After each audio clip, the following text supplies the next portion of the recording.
नमस्कार दोस्तों, मेरा नाम है भालचंद्र। ब्रह्मांड सिद्धाश्रम में आप सभी का स्वागत है। आज के इस वीडियो में हम चर्चा करेंगे कुंडली का जो षष्ठ स्थान होता है या फिर छठा भाव होता है, उसके कारकत्व गुणधर्म कौन से होते हैं। ऐसी कौन सी बातें हैं जो कि छठे भाव से जानी जा सकती है, सभी के बारे में चर्चा इस वीडियो में हम करने वाले हैं। अपना जो चैनल है ब्रह्मांड सिद्धि एस्ट्रो, इस चैनल पर कुंडली का जो हर भाव है या फिर हर स्थान है, उसके संदर्भ में उसके जो कारकत्व गुण धर्म क्या होते हैं, इसके संदर्भ में वीडियो अपलोड हो रहे हैं। आप उसका आनंद जरूर लीजिए। तो आज के इस वीडियो में हम चर्चा करेंगे छठा भाव या फिर षष्ठ स्थान, इसके मायने क्या है, इसके कारकत्व गुण धर्म क्या होते हैं। सबसे पहले ये जान लीजिए कि जो षष्ठ स्थान है वो सबसे ज्यादा अशुभ फलदायी स्थान होता है। मतलब इस स्थान में आने वाले जो भी ग्रह हैं या फिर इस स्थान का जो भावेश है, मतलब इस स्थान में आने वाली जो भी राशि है, उस राशि का जो राशि स्वामी होता है उसे भावेश कहा जाता है। तो उस जो यह जो भावेश है उसके परिणाम क्या होते हैं, उसके बारे में थोड़ी चर्चा करेंगे। सबसे पहले हम षष्ठ भाव के बारे में देखेंगे, इसके कारकत्व गुणधर्म क्या होते हैं। षष्ठ भाव को रोग स्थान कहा जाता है, शत्रु स्थान कहा जाता है, इसे रूप रिपु स्थान भी कहा जाता है। सबसे पहले हम जानेंगे इस भाव से क्या देखा जाता है। तो आपका जो स्वास्थ्य है, जो जातक है, जो व्यक्ति है जिनकी कुंडली होती है, उनका जो स्वास्थ्य होता है, उनके स्वास्थ्य के बारे में काफी डिटेल में इस भाव से देखा जा सकता है। अब यहाँ पर देखिए, स्वास्थ्य के बारे में अगर देखा जाए तो स्वास्थ्य मानसिक भी होता है और शारीरिक भी होता है। तो दोनों प्रकार के जो स्वास्थ्य होते हैं वो इसी स्थान से देखे जाते हैं। तो अगर यह जो स्थान है, इस स्थान में अशुभ ग्रह आ जाए या फिर पाप ग्रह आ जाए, जैसे कि मंगल है, शनि है, राहु है, रवि भी है, तो इस प्रकार के अगर ग्रह इस स्थान में आ जाए तो वह जो व्यक्ति होता है उनको उसी प्रकार के जो व्याधियां होती है वो देखी जाती है। मतलब उष्ण व्याधि या फिर शनि आ जाए तो जो भी दीर्घकालीन व्याधियां हैं वो व्याधियां इस यह जो स्थान है उसके माध्यम से देखी जाती है। उसी प्रकार अगर शुभ ग्रह आ जाए, मतलब चंद्रमा है, बुध है, गुरु है, इस प्रकार के ग्रह आ जाए तो उनकी जो भी उनके व्याधियां होती है वो काफी तौर पर मानसिक तौर पर देखी जाती है।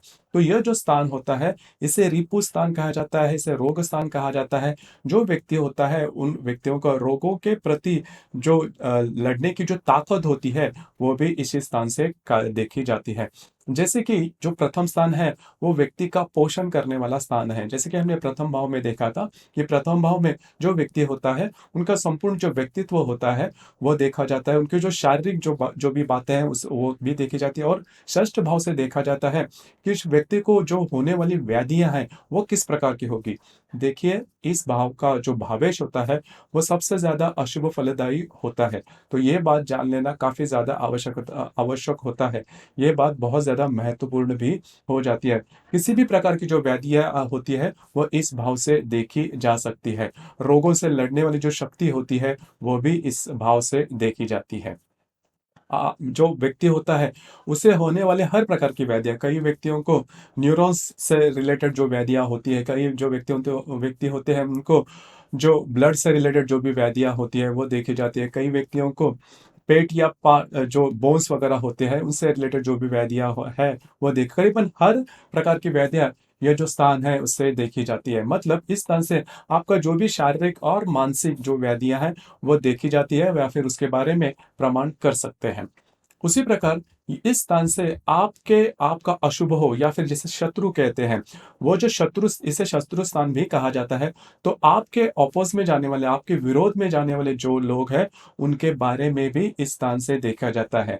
अब यहाँ पर यह बात जान लेना बहुत ज्यादा जरूरी है कि ऐसे लोग जो कि आपके पीठ पीछे बुराई करने वाले हैं वो लोग भी इस स्थान से देखे जाते हैं। और वो जो लोग हैं वो चाहे आपके कार्य क्षेत्र से रिलेट करने वाले हैं या फिर किसी और, तो यह भी इससे यह जो स्थान ऐसे देखे जाता है। या फिर चोर जो होते हैं, मतलब आपका नुकसान करने वाले जो लोग हैं जिसमें चोर भी आते हैं। कई दफा ऐसे देखा जाता है कि इस स्थान का जो भावेश है वो अगर द्वितीय भाव में आ जाए या फिर द्वितीय भाव का जो भावेश है वो अगर षष्ठ स्थान में आ जाए तो उस व्यक्ति के लाइफ में, पूरी जिंदगी में कभी ना कभी उसके साथ चोरी या फिर बड़े तौर पर उनके घर में चोरी होना या फिर बड़े तौर पर किसी आर्थिक प्रॉब्लम में आ जाना, इस प्रकार के प्रॉब्लम कॉम्प्लिकेशंस देखे जाते हैं। देखिए, ये भाव जो होता है वो बहुत नाजुक होता है, बहुत ज्यादा इफेक्टिव भी देखा जाता है। तो यह जो स्थान होता है, इससे जैसे मैंने कहा कि आपकी शारीरिक व्याधियाँ, मानसिक व्याधियाँ या फिर शत्रु जो कि आपको नुकसान कर सकते हैं, उस प्रकार के जो शत्रु होते हैं, वो भी देखे जाते हैं। उसी प्रकार यह जो स्थान है, यह स्थान आपके जो चतुर्थ स्थान है, आपकी जो माता है, उनका तृतीय स्थान होता है। तो इसी वजह से माता के जो भी भाई-बहन हैं, जिसे हम मामा वगैरह कहते हैं, मामा या फिर मौसी, तो उनके साथ भी उनका सुख आपको किस प्रकार से मिलने वाला है, उनसे आपको सुख मिलेगा या दुःख मिलेगा। तो सभी के बारे में मतलब उनकी उनकी जो भी फैमिली है, वो किस प्रकार से होंगे, उनका सुख आपको किस प्रकार से मिल सकता है, उनके द्वारा कोई प्रॉब्लम आपको हो सकती है। तो वो जो सभी बातें हैं, वो सभी बातें यह जो स्थान है, इस स्थान से देखी जा सकती है। देखिए, ये जो स्थान है, जैसे मैंने शुरुआत में भी कहा, बहुत ज़्यादा डेलिकेट है, बहुत ज़्यादा नाज़ुक है। तो जैसे मैंने कहा कि शत्रु स्थान इसे कहते हैं या फिर रिपु स्थान कहते हैं, इसे रोग स्थान भी कहा जाता है। और मातुल जो मतलब आपके माँ के जो भाई-बहन हैं या फिर उनकी जो फैमिली है, उनके बारे में भी इस स्थान से देखा जाता है। तो यह स्थान बहुत ज़्यादा महत्वपूर्ण होता है। इस स्थान का जो भावेश होता है, वो भावेश आपके कुंडली में अगर किसी भी स्थान में आ जाए, हालाँकि वो आ ही जाता है, लेकिन अगर वो किसी और स्थान में आ जाए, तो उस स्थान से रिलेटेड व्याधियाँ आपको होने के चांसेस या फिर उस स्थान को जो नुकसान भी कर देता है। तो ये जान लेना बहुत ज़्यादा आवश्यक है और इसे मारक स्थान भी कहा जाता है। जैसे कि मैंने कहा कि जो प्रथम स्थान होता है, उसे पोषक स्थान कहा जाता है। मतलब हम किस प्रकार से जीवन में आगे बढ़ सकते हैं, उसके बारे में प्रथम स्थान से देखा जाता है। लेकिन आपके जीवन में ऑब्स्टेकल्स लाने वाले जो भी बातें हैं, अगर वो व्यक्ति है या फिर कोई और, तो उसके संदर्भ में इसे मारक स्थान कहा जाता है कि और ये सबसे ज़्यादा अशुभ फलदायी स्थान कहा जाता है। तो ये स्थान जान लेना बहुत ज़्यादा आवश्यक है। इस स्थान में कोई भी अगर ग्रह आ जाए, तो उससे रिलेटेड जो प्रॉब्लम कॉम्प्लिकेशंस हैं, वो आपको होने वाले ही हैं। इस वजह से ये जो स्थान है, वो बहुत ज़्यादा महत्वपूर्ण हो जाता है। कई ऐसी जो कुंडलियाँ होती हैं, इस कुंडली में केवल और केवल इस स्थान के आधार पर भी पूरी जो कुंडली होती है, वो देखी जा सकती है। उसी प्रकार इस स्थान में आने वाली जो भी राशियां हैं, मतलब मेष से लेकर मीन राशि तक की जो भी 12 राशियां हैं, इन राशियों के डिनोट किए हुए जो भी अंग होते हैं, जैसे कि मेष राशि से आपके जो सर सिर है, हेड है या फिर मस्तिष्क है, उसके बारे में देखा जाता है। या फिर वृषभ राशि से आपका जो फेस है, उसके बाद चेहरा है, उसके बारे में देखा जाता है, या फिर गर्दन, उसके बाद।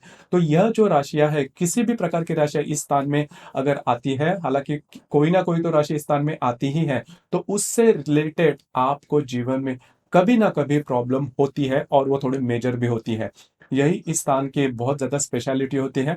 तो इस राजस्थान में आने वाले जो ग्रह है या फिर इस स्थान से मतलब इस स्थान का जो भावेश है, वो भावेश आपके कुंडली में बहुत ज़्यादा इम्पोर्टेंट रोल प्ले करता है। तो दोस्तों, यह था षष्ठ स्थान का जो कारकत्व भाव है, वो किस प्रकार का होता है या फिर उसमें आने वाले जो ग्रह होते हैं, उसके बारे में चर्चा। आपको ये वीडियो कैसे लगा? आपने किस प्रकार से अनुभव किया? नीचे कमेंट बॉक्स में ज़रूर कमेंट करना और अपना जो चैनल है ब्रह्मांड सिद्धि एस्ट्रो, इसे भी लाइक, शेयर और सब्सक्राइब ज़रूर करना। धन्यवाद।